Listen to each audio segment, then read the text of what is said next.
Hi, welcome to class. I'm Jennifer of Unset Ways Yoga and Mindful Movement, and today's practice will be about increasing mobility using Yin Yoga techniques for the inner and outer thigh. Now, you don't need to be coming from a position of injury to take this class. It can also be used as preventative medicine. In that way, we can increase circulation to an area, help break the tension of certain tissues from repetitive motion, and also help to nourish the connective tissues and to help lubricate the joints. Now, if you are coming from a position of injury, I would definitely check in with your medical professional and make sure that this is the right stage of the healing process for you to begin extra stretching and this kind of activity. So let's get started in Shavasana today to tap into our breathing. You're welcome to create any pillows or bolsters underneath your knees, or just finding a nice basic comfort level, allowing your arms and legs to just relax. And just have a nice soft gaze up towards the ceiling, or if you feel comfortable to do so, go ahead and close your eyes, turning inward to focusing on your breath today. Let's get started together by taking a couple of deep inhale exhales. So we'll inhale nice and deep, and big open mouth sigh, exhale. One more time, inhale in, and exhale out any tension that you've brought in today. And go ahead and continue to just breathe gently and easily. Maybe lengthen the inhales and exhales if you find yourself breathing rather quickly. Anything that we can do to slow down and relax into the present moment. So it can be more challenging to unlock the area of the hips, the inner and outer thighs that we are working on today. And that's because it houses our center of gravity and balance. As well, our hip flexors are often the first responders, so they will contract to help us prepare for action. So as a Yin Yoga practice, we will be focusing on stillness and long holds of each posture to access these deeper tissues and the deeper layers within the hip complex. This will allow us to really get that nourishment and lubrication to the joints and to help ensure smoother movement by breaking up tensions of repetitive motions and demands that we have on our body. And this will enable you to increase mobility in your more active pursuits and increase flexibility as well. So they all go hand in hand. So while stillness and long holds are paramount to Yin Yoga in the process of accessing and releasing these deeper layers of tension, we also need to have patience with ourselves. In this stillness, our minds can fight against any discomfort that we feel and become more active. So I encourage you now to set an intention for your practice, or maybe a short mantra that brings you back to the present. And then as we are practicing, anytime your mind starts to wander or wants to fidget, call yourself back to that mantra, or maybe just the reason that you got onto the mat today, and that will help you bring you back to your focus.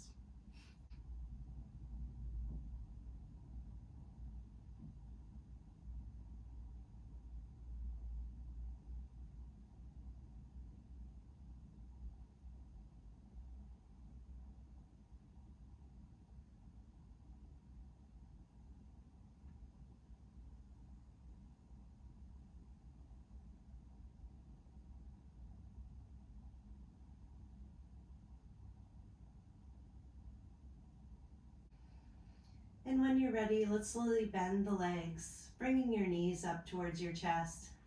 We're going to be heading towards happy baby pose, or even dead bug pose as it is sometimes known.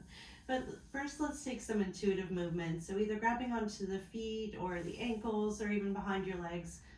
Just give your hips and legs some little rotations, maybe move them around, getting around that hip socket.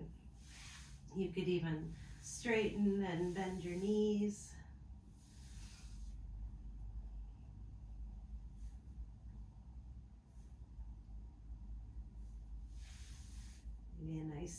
hug in towards the center.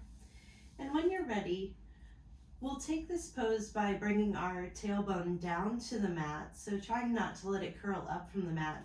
So that may be more comfortable to grab onto the sides of your legs, helping them weigh down your torso in that way rather than on the feet.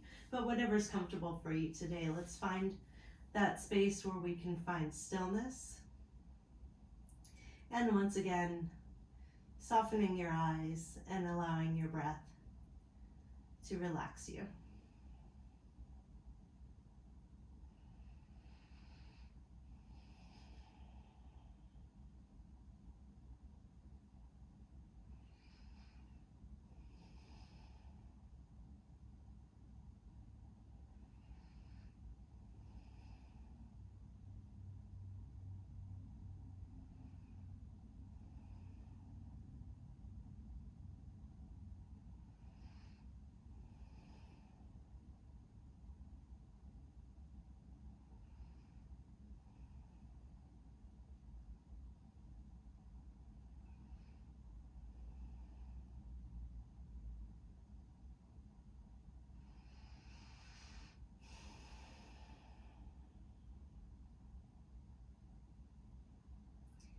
Couple more breaths in and out. And slowly release down. We want to get our strap, or if you have a long scarf or a belt at home, that can be useful as well. Let's start by bringing our left knee in towards our shoulder. Give it a little hug, and you could even have your right knee bent. As we get set up here, we're going to strap around the arch of your left foot and slowly straighten that to a comfortable position, and either bring it closer or away from your face, whatever angle helps you find that slight stretch in the hamstring, maybe going into the connections there at the hip. And once you find that holdable spot of tension, again, soften your gaze and allow your breath to be nice and even. If you find your breath too labored, I would back off just a bit, because you're doing the greatest benefit when your breathing can be relaxed and you're allowing the body to accept your movement rather than fighting against it.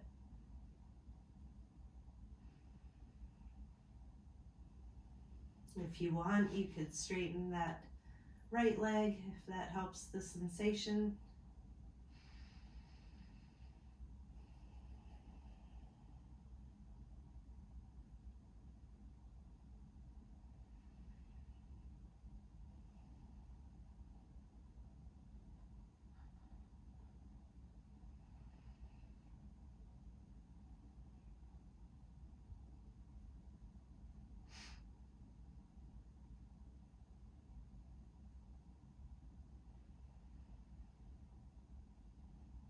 As always, if you find you're in a position of any pain, we don't want that. That's not productive. So definitely slowly back out to a more comfortable position, or if you are in a position where you've been coming from injury or anything like that, maybe this isn't quite the pose for you today, and that goes for any of the poses, the postures today. But hopefully we have enough options here to allow you to access and then have gains on other days. And it's definitely a roller coaster ride. Some days you can feel more flexibility or more smoothness in your movements, and then other days the tension can creep back up on you and the body is reacting with protection. So just have patience.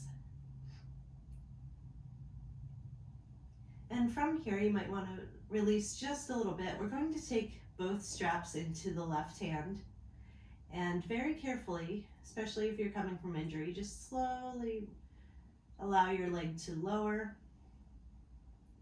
And if you like, you can bring any bolsters or pillows that you like to help support underneath the outside of the thigh so that you're not having to do too much work with your arm.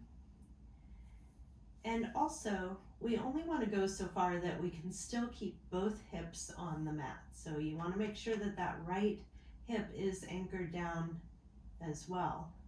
So if you need to back off a little bit to make sure that both hips are anchored down, that's going to give you the correct angle that you need for accessing inside that hip joint there. And then find that relaxed, easy breathing.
Next, we'll slowly bring our leg back to center, switching into the right hand. Now for the first part of this next posture, we're going to keep both hips on the ground. So even the left hip, we're not going to do a full twist at first. We want to keep both hips planted on the ground, and we'll extend over across our body. But with both hips planted, bringing that left hip down onto the floor, we're going to access the IT band a little bit more in this movement. So that will help some of those connections in there to open up and get the circulation we need. So again, holding in a way that's not too stressful.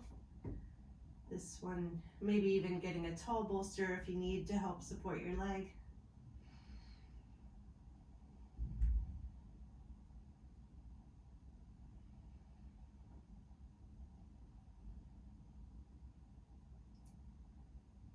Focusing on keeping both of those hips down.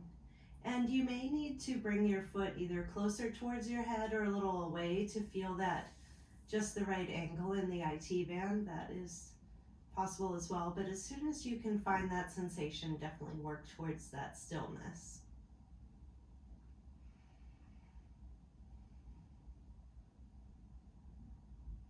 Just a couple more breaths here.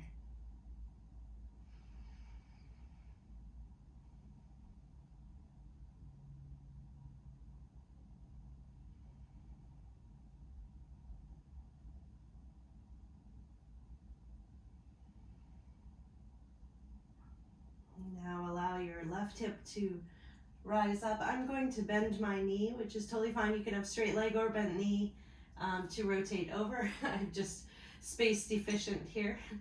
And again, you can bring any bolsters you want to support underneath your left knee as well. So this will be a more full upper body twist as well. So allowing those hips to twist over towards the right, keeping the upper body either straight up towards the ceiling, or you can gaze towards the left to complete the twist into the upper body and spine and neck.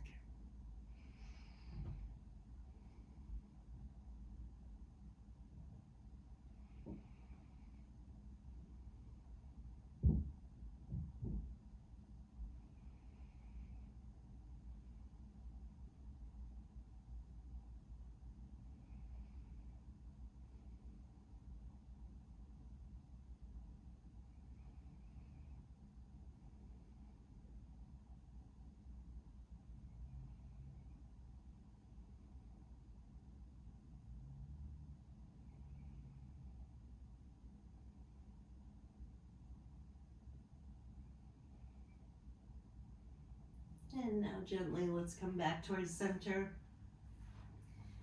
Unstrap the foot, maybe give a nice hug to the legs and feet back down to the floor. And go ahead and start strapping your right foot. I'm going to switch around just for the sake of my space and with the camera. So you can have your left knee bent if you like. We'll strap the left foot and find that nice stretch where you feel sensation along the back hamstring. And you could even straighten the other leg if that helps find that sensation. Again, making sure both hips are planted on the floor in this position as well. And then find that soft gaze, find your stillness, and find your breath. Again, if your mind is getting fidgety or squirmy, go ahead and remind yourself of that intention, that mantra that you thought of today, and keep focusing on your breathing as well.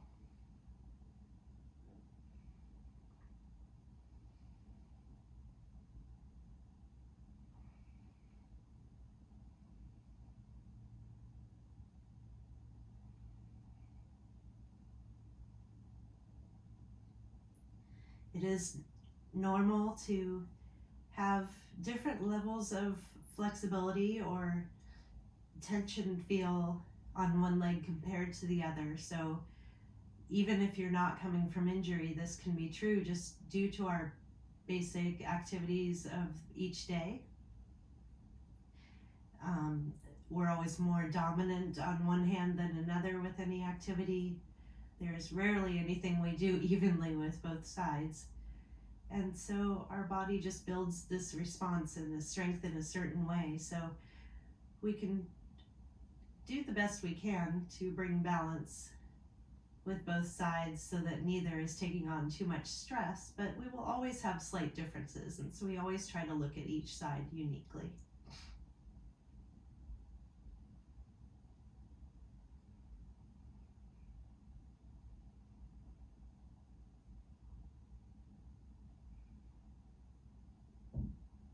Just a couple more breaths here.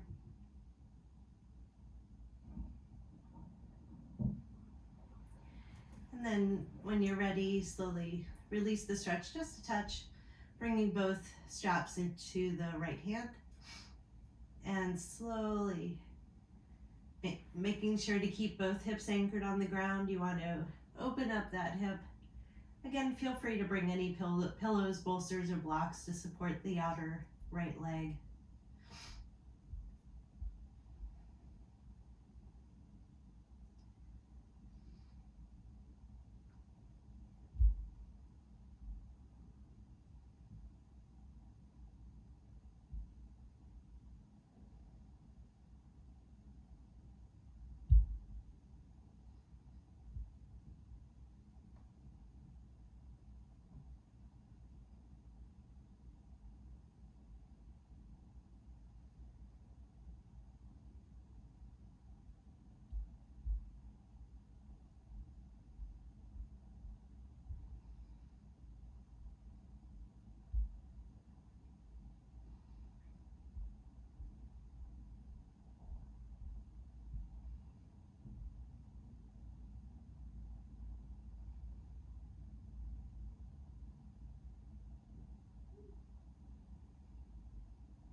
And slowly bringing your leg back to center. And now, again, in the early part of this stretch, keep both hips on the ground. Make sure keep that right hip on the ground. And slowly extend the leg over across your body. And you can pull that closer to your head or away from your head. We're looking for a sensation on the outer thigh here, the IT band.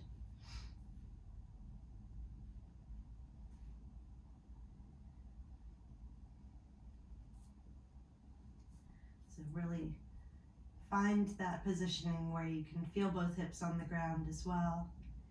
And then once you've found that perfect spot, soften in, soften your gaze, and find that easy breathing.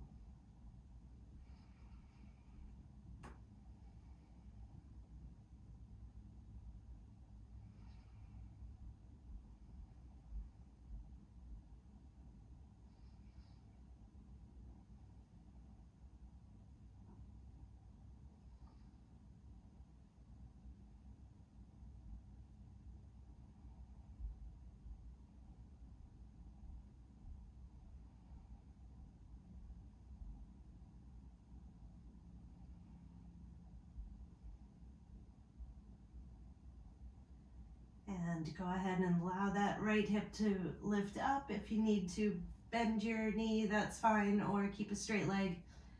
We'll lower all the way across, adding the twist, the spinal twist into the equation. Support under your knee if you need with any pillows or blocks or bolsters. And with the upper body, you're welcome to face up towards the ceiling or continue the twist by looking towards the right. Soften your gaze and find that easy breathing.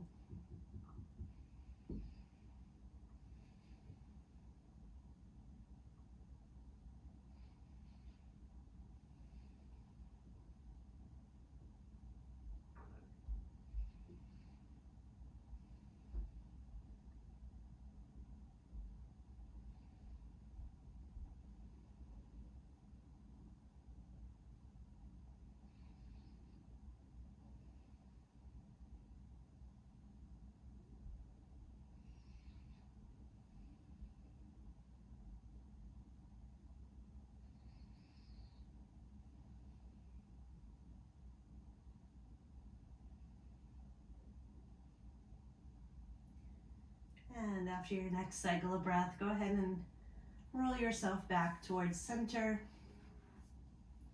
Unstrap your foot. Go ahead and spread out your legs, allowing them to lengthen, maybe a nice long stretch. Nice deep breath in and out. And then let's bend those knees, roll to one side, and pushing yourself up to seated. From here, we'll set ourselves up for a reclined Virasana pose. So this is going to be something to access our hip flexors. I like to make a nice little ramp here to go back onto, but if you want just a single bolster, I do encourage the use of a bolster, just since we are going for a more restful, restorative pose today. Even if you can go all the way to the floor, feeling the support of a bolster can be nice, but whatever feels best to you today, go ahead and follow that feeling. So a couple ways to set ourselves up. You can sit with Virasana, allowing the toes to kind of hug the bolster there, so you want to have your hips off of the pillow. If you do have any issues with your knees, I like to create a block, usually on the lowest setting, but whatever makes sense for you. Just allowing the hips to have that weight down can take some pressure off the knees as well. Now, as we spoke of earlier, each of our sides can be quite different for any variety of reasons.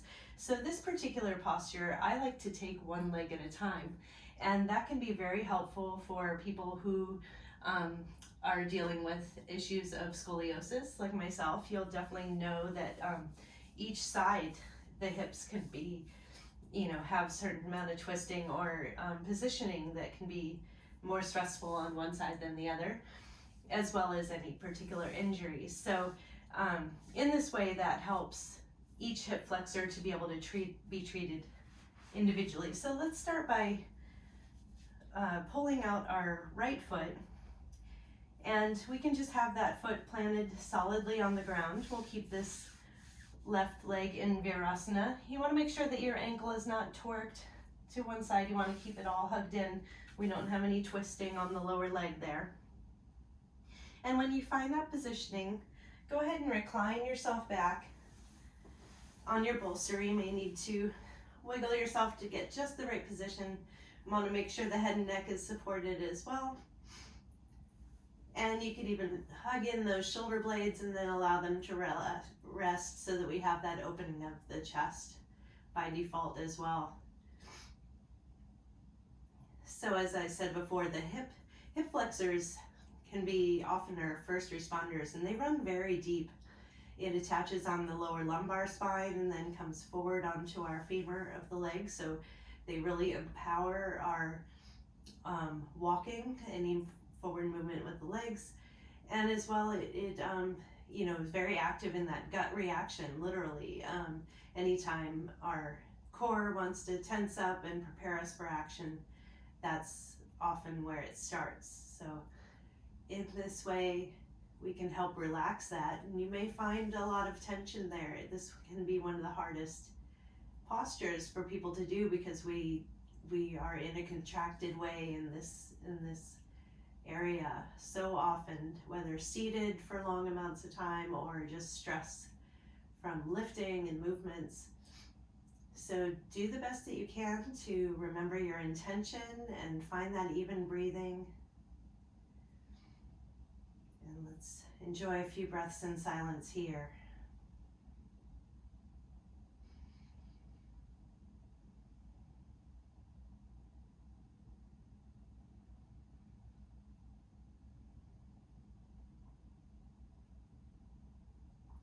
Again, if you're feeling any pain, slowly back out of the posture. Maybe even sitting seated is all that you need today, or reclining back just slightly. Maybe you could find more pillows even to build a taller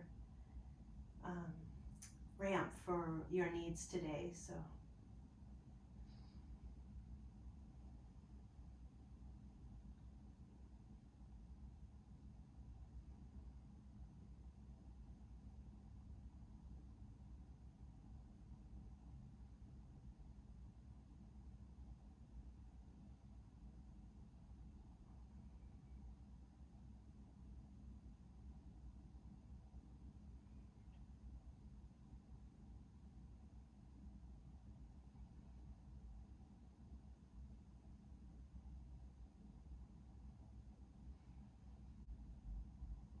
a couple last cycles of breath here.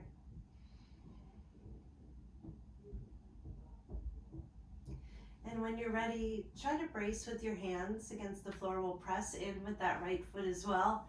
Lead with the chest, head and neck last. That will protect our neck from straining to get up. And from here, let's get back into that basic Virasana pose so that we can get our lineup just right. And then release that left leg, allowing that foot to be solidly on the floor. And recline back into position once again.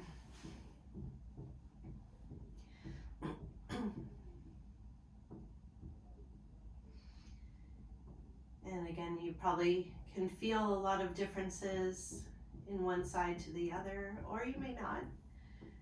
That's not a problem if you don't. But this can be a posture of great sensation, so you might be more sensitive to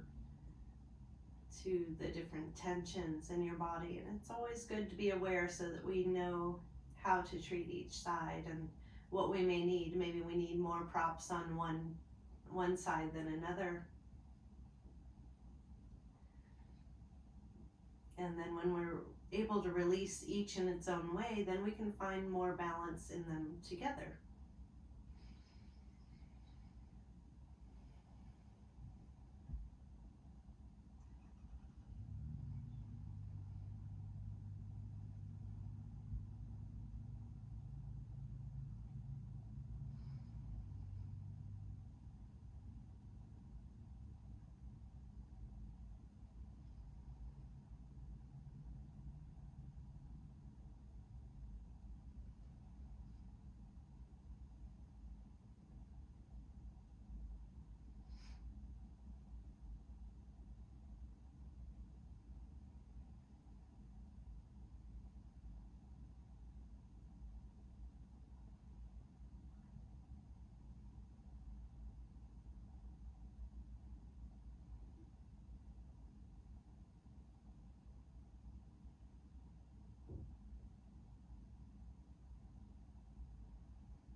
Couple more breath cycles here. Couple more breath cycles here.